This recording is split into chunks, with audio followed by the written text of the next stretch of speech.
খুবই মর্মাহত। আমাদের পার্টি অফিসে কালকে আগুন দেওয়া হয়েছে। তবে আমরা পুলিশ বাহিনীর প্রতি কৃতজ্ঞ। তারা অতি দ্রুত সময়ের মধ্যে এসে পরিস্থিতি নিয়ন্ত্রণ করেছে এবং পানি দিয়ে আমাদের অফিসের আগুনটাকে নিভিয়েছে। আমরা নেতাকর্মীকে বলবো, আপনারা শান্ত থাকেন, আইনের প্রতি শ্রদ্ধাশীল থাকেন। এবং আমরা মনে করি যে অনেক মহল বলছে জাতীয় পার্টিকে ব্যান করার জন্য।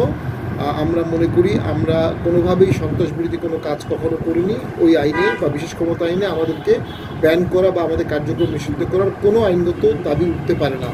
পাশাপাশি আরপিওর মধ্যে যে ধারাগুলো আছে, যে কাজগুলো করলে আরপিও একটি নিবন্ধিত দলের নিবন্ধন বাতিল করতে পারে, তার কোনোটার মধ্যে জাতীয় পার্টির কোনো অভিযোগ নেই।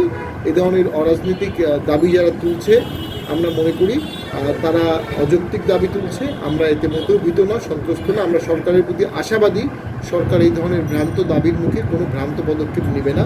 আর আমরা জাতীয় পার্টির নেতাকর্মীরা সারা বাংলাদেশে সদা প্রস্তুত থাকবেন। আমাদের উপর যদি কোনো আঘাত আসে, আমরা সেটা জবাব দিতে হবে। নিয়মতান্ত্রিকভাবে শান্তিপূর্ণ আন্দোলন করতে হবে, প্রয়োজনে সবাইকে ঢাকায় আসতে হবে। আমরা মনে করি জাতীয় পার্টিকে ব্যানের একটি চক্রান্ত হচ্ছে, তবে সেই চক্রান্তটি নস্যাৎ হয়ে যাবে বলে আমার মনে হয়। আমরা সকলে জিএম কাদেরের নেতৃত্বে একতাবদ্ধ আছি। দেশের স্বার্থে, গণতন্ত্রের স্বার্থে, জনগণের স্বার্থে আমরা কাজ করছি।